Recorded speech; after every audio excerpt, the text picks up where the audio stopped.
La parapsicología es la ciencia que estudia los fenómenos clasificados como paranormales, que son aquellos en donde hay interacción con la materia o una adquisición de conocimientos sin intervención de los sentidos físicos conocidos por el hombre.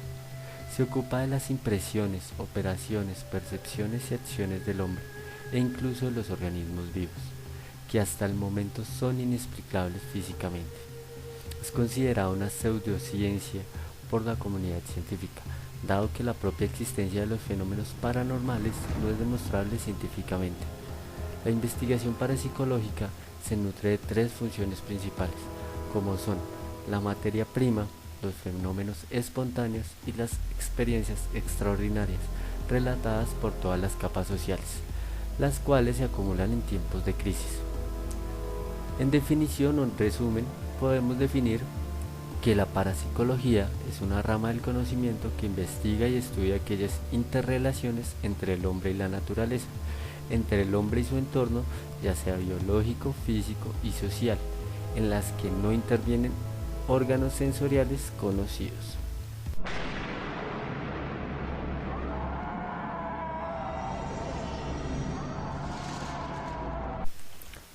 La parapsicología en Colombia empezó con fenómenos de espiritismo a finales del siglo, en las zonas mineras de Antioquia y Caldas, en donde la mezcla de blancos, indígenas y negros condujo al desarrollo de sincretismos de creencias, supersticiones y fantasías, que hicieron propicias las condiciones para que surgieran movimientos espiritistas. El señor Luis Sea Uribe es uno de los pioneros que estudió estos fenómenos paranormales.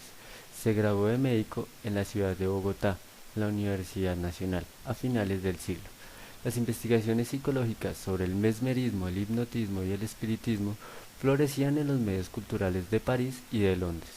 Su viaje de estudios médicos a Francia le dio la oportunidad de ponerse en contacto con algunos de los investigadores que por esos días publicaban observaciones sobre los extraños fenómenos psicológicos que habrían de construirse en uno de los puntos centrales de su interés intelectual.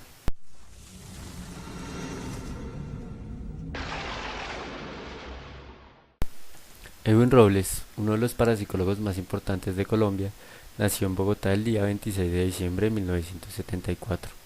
Afirma que a los 5 años este personaje empezaba a escuchar voces que venían de su cuarto y cuando caminaba escuchaba los lamentos de las personas que ya habían fallecido. Nos informa que nunca fue buen estudiante y que se la pasaba en la biblioteca estudiando este fenómeno que le intrigaba tanto. Nos dice que alcanzó a tener una colección de 3.500 libros de este tipo de tema.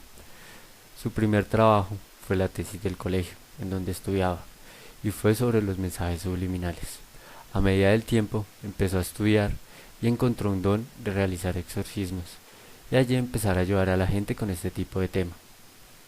En este momento, trabaja los días miércoles y domingo en el cartel de la Mega, en el programa llamado Cartel Paranormal. Nos regaló una entrevista y aquí se lo presentamos.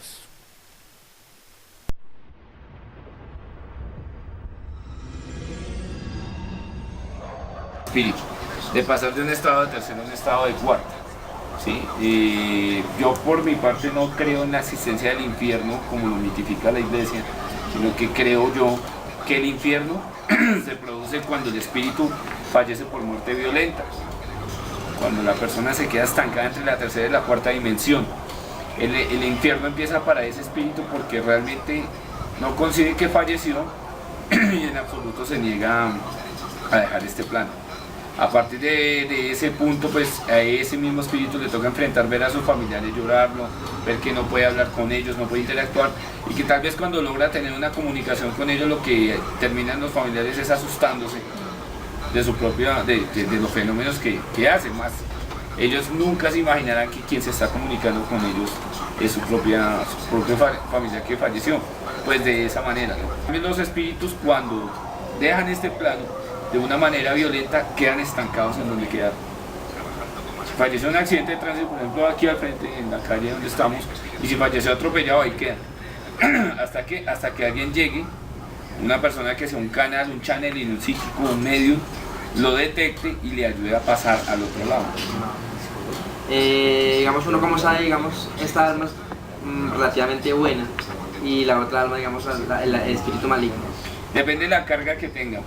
Hay espíritus de personas que, digamos en el caso de los suicidas, se provocan ellos mismos la muerte, ellos son conscientes de que fallecieron, pero también al ser conscientes de que ellos fallecieron, lo que ocasionan es una ruptura atemporal en el estado de cuarto.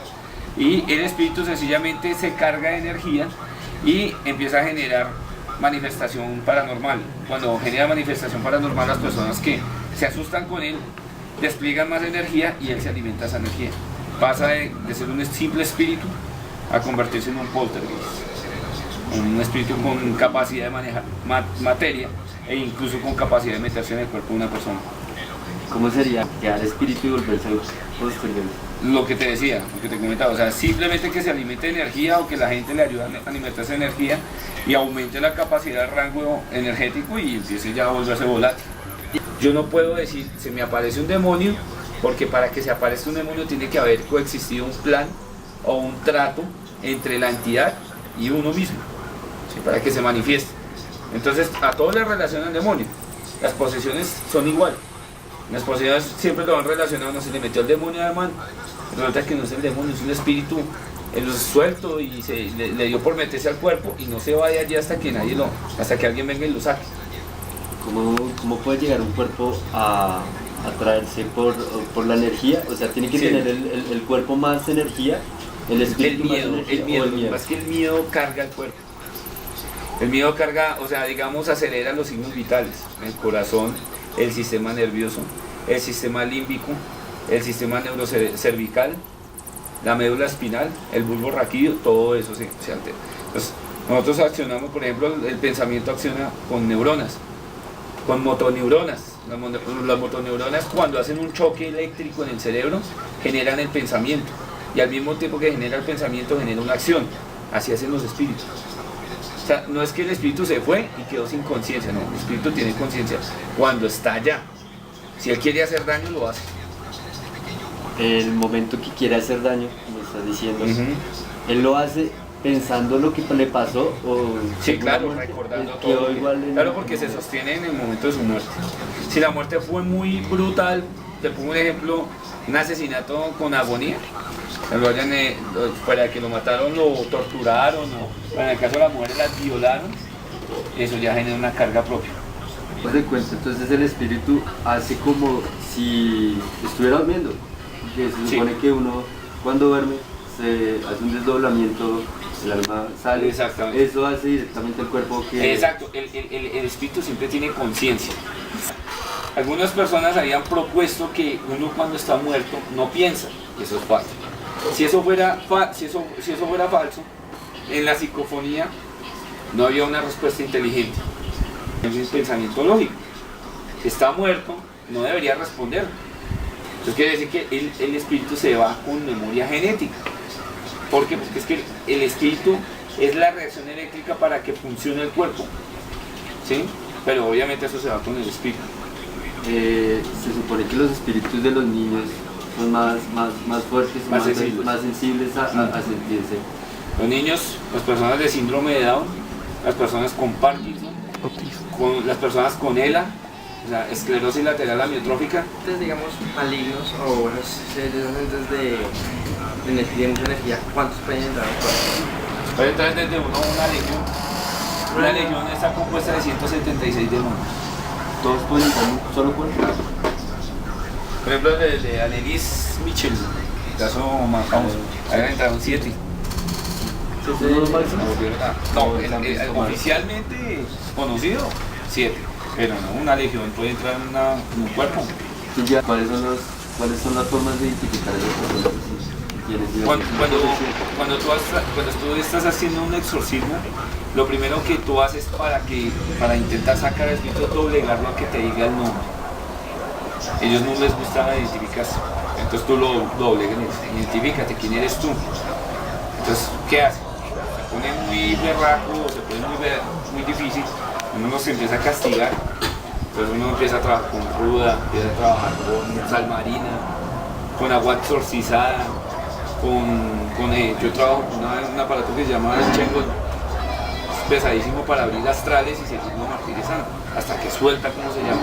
Entonces, a medida que va soltando cómo se llama, se identifican los demás, que ellos obedecen a una trinidad. igual que la religión católica, ellos también tienen una trinidad.